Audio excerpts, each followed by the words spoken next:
year 2050, we believe that 2.5 billion people will be added in cities globally, of which 941 million people will be in African cities. If we overlay that with the fact that Africa is probably the most vulnerable continent in terms of climate change, probably has the largest of resources, but at the same time inequality, there's a big question that has to be raised about what does the African urbanization look like? What are the implications in terms of capital flows between Africa and the rest of the world?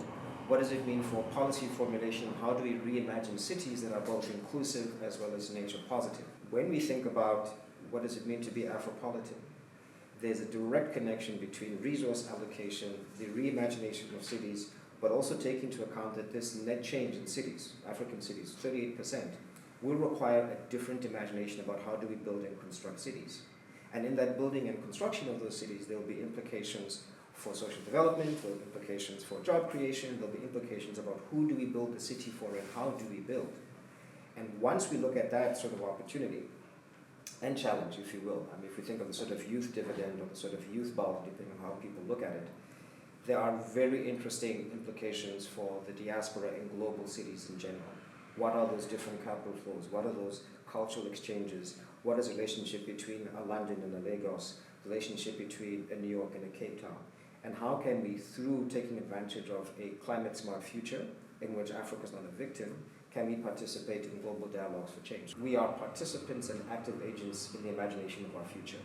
So how can we co-invest in new reality? So if we think about decarbonization and Africa's role in that, and if we think of decolonization, it's about recentering the discourse about how do we imagine our cities to be constructed. The British Pavilion was really, I think, embraces these discussions, and we're really happy to have hosted the Afropolitan discussions at the Pavilion, because it is this space that I'm picking up on this word imagination. It's not suggesting that, you know, buildings will be made of blue soap or the kind of pineapple fibre or the ceramics that we saw in the materiality of the pavilion, but there is this sense that the world is within Britain, and we're having that conversation all in the UK, and it's very much not so much about those individual heritage that, you know, we all have within us these histories. We all within this room have these histories, but what we really want to display is how through the film and through the artworks, that actually there is the rituals that actually our histories bring with us to the way that our lives play out in the UK is actually something that we wanted to shift the lens on to our lives, and it's not radical to us, but actually showing that in the British Pavilion, we were told it's quite radical. And I see it similarly in how one chooses to practice, and that actually I think in the shifting landscape where hybridity is becoming quite a normative way of being, one needs a hybrid mode of kind of engaging with that. And I think that in the way that I choose to practice as an educator and architect who's making built work, but also writing and speaking, you're able to talk across I think all the different tenets of architecture. So for me, the relationship between how we talk about architecture is very much then what we are able to build.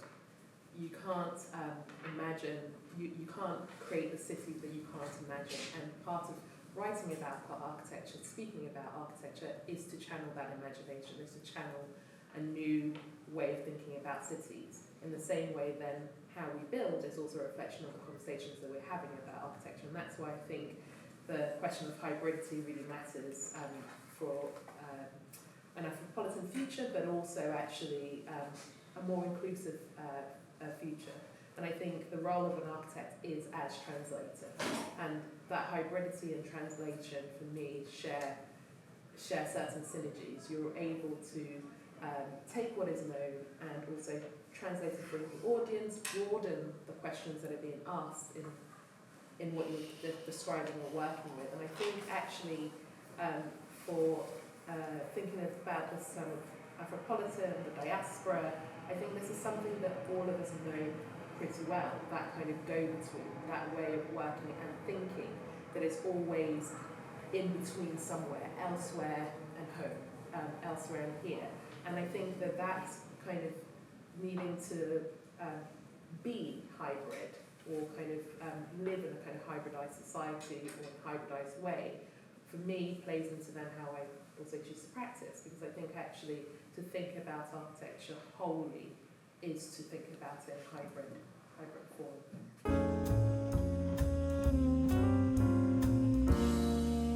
The purpose of architecture, just like everyone has said already, is to be translated. But I also think architecture gives a bit of dignity to its inhabitants in different contexts, and I think that's sort of my why for practicing architecture, to create a bit of dignity in the spaces that we create for the end users. How do you balance leadership with practice? It's something that is an ongoing conversation because, as you know, it's a new landscape that I find myself. My 3 points of reference for why I'm doing this is to advocate for a more sustainable environment, to promote a fairer and more inclusive way of practicing architecture, and to promote more innovative, more digitally enabled practices, to set out a vision for the practice, a vision for what to focus on, and how to synthesize the myriad of information into a sort of clear way of being, of practicing, of doing things. Design is a form of leadership, and it's a form of unlocking the imagination, which is somewhat different to pure practice. This was my imagination of a museum for design, innovation, leadership and art in South Africa, which I put forward in 2012 at a time in which people literally didn't believe that Africans could contribute to a museum of design or of art. So the provocation was to say we need to elevate the content that is not currently being recognized, create an appropriate architectural edifice for it, and therefore make the space for the dialogue to happen, so that there's a direct relationship between imagining and leading a conversation about how do we celebrate art as well as the architectural form. A similar project in that I was asked to do a community center in Khayelitsha. So I had to make a building that had no access to it. It triggered a different process for me, which was to imagine the building as an act of anticipatory architecture. So how do you make a building that can begin to give the right sort of clues for other sorts of action to happen? So the design in itself leads and informs other designers how to react.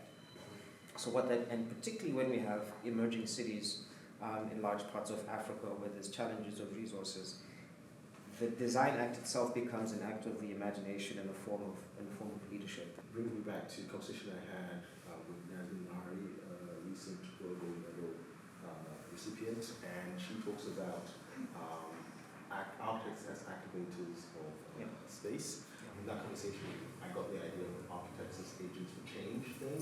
And what she was talking about over the past years that she's practicing is that we create the setup, toolbox for the community to take ownership of, and produce their architecture, the spaces, the buildings for themselves or by themselves. And I think that's where that translation comes from as well. And I think if architects take that leadership role, get the projects going, maybe ad hoc or whatever, but I think that sort of translates into what the next step could be. When you're operating in these spaces, you have to act beyond the role of the traditional architect. You have to almost be the politician on the ground, the social activist, the anthropologist. You have to see yourself as an active participant, providing insight in spaces where very often, if you don't bring in that sort of spatial language, that the conversation becomes denuded and impoverished. And I often find that sometimes many problems have been cracked by the architect's ability to visualize some of these opportunities and problems. And that's why I think architects need to be much more spaces of leadership, because what we do is much more than making buildings. We actually create phenomenological spaces and discourses which can be incredibly powerful. I completely agree. It's both the architect as instigator, but also investigator, because I'm so inspired in Leslie's exhibition at Venice by these, like, it's the word forensics being co-opted by forensic architecture, but there's like forensic investigation into spaces where, you know, no one's looking, and if no one's looking, those communities are abandoned, or those communities are just completely forgotten about. And the architect's role, or the role that the architect has put upon themselves as instigator becomes investigator, and then the opportunity of the Biennale is to share that with the world. And I felt so inspired by that at Leslie's Biennale, because that's what I feel is potentially missing from previous ones, where you're really having this kind of deeper understanding of communities beyond our own, and we're really kind of shifting the gaze from Europe and the West to communities that don't make headlines, as you say. In parts of Africa, when we build, almost all of the materials are industrialized, so they come from external, which means that it's very difficult for local economic development that's meaningful. But also it was a bit of an essay about appropriate forms of construction. In many parts of Africa, you'll find a sort of copy-pasting of modernity, so glass buildings on the equator, which actually makes no sense ecologically, technologically, and for a whole host of other reasons. So even the politics of the aesthetics of the architecture of these places is not often critiqued. So this project was an attempt to begin to reframe those politics, reframe those aesthetics, but also reframe the capital and labor flows that go into making of the building, and also really targeting being nature positive. So there's a direct connection between the choice of the wood, the forests, and the community. I'm very much interested in understanding what is my material choice, and how does that actually translate onto the ground, to the community, so that they can benefit from the developmental process. Kind of new Afropolitan landscape and imagination are all kind of tied together. And to quote Leslie again, by way of Steve Covey, live out of your imagination and not your history. And I think that's a really important definition of how one uses imagination, that it needn't be completely limited by your history. We can imagine new futures for ourselves. Of course, they relate to history, but they needn't be completely tied to them. And I think that this is a really important question in thinking about Afropolitan futures. Now comes the question of 60 years on, what have we learned? What can change? How can we imagine a new future?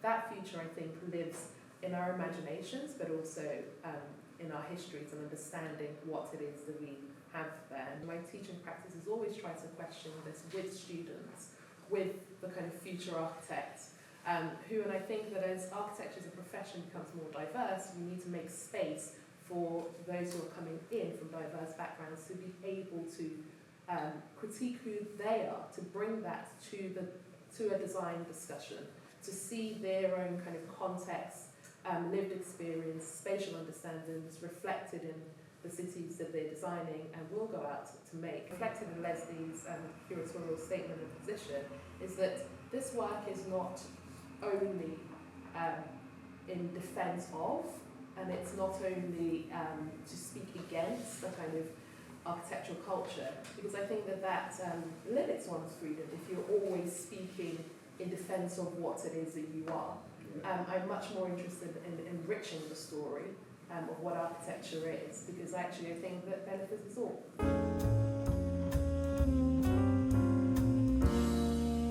Sometimes to be real actually requires anticipatory design, requires something that's a bit more provocative, so that the imagination approximates reality.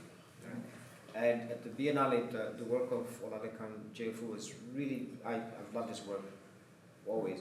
But I always find it interesting because it does suggest an alternative reality, it does suggest alternative forms of technology, it's very much fantasy, but then once you start to engage with it, it's actually a provocation about a different type of reality. For me, reality is not, as I said, the pure mechanics of making a building. That's fairly obvious. I think imagining new realities and asking yourself, how do I draw? How do I curate collaborations? How do I inspire the imagination so that what seems to be imaginary becomes possible in the minds of those who are participating, and then they manifest it and it becomes real.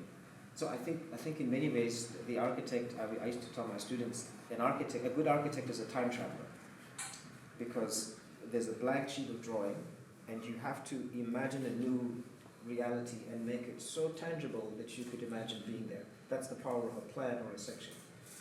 So the question is, how far do we time travel to manifest the future that we are interested in? The panel has already said about, thinking about these colonial spaces and giving them new narratives. The V&A was born at the height of empire and has a collection that spans globally and is acquired by some dubious means. So the program that I lead at the V&A, the contemporary program, it's all about kind of thinking about adding a new layer of history or interpretation to what exists in the museum. So whether that's through dance, performance, art, architecture, design, in all its forms across the Friday Late program, or through installations and activations in the museum that I lead. It's about really kind of not acting as a gatekeeper for these institutions that are quite prestigious and have their this kind of I guess a barrier to entry. It's really about both the British Pavilion and the V&A, about thinking about how can we give a new layer to the archive that will exist. The museum's going to be there long after we are here, and so will the British Pavilion. These buildings and these archives are a reflection of society and the way that we live. And so at the British Pavilion, if we can have a film that really kind of reflects society as we see it, and have a series of installations that really kind of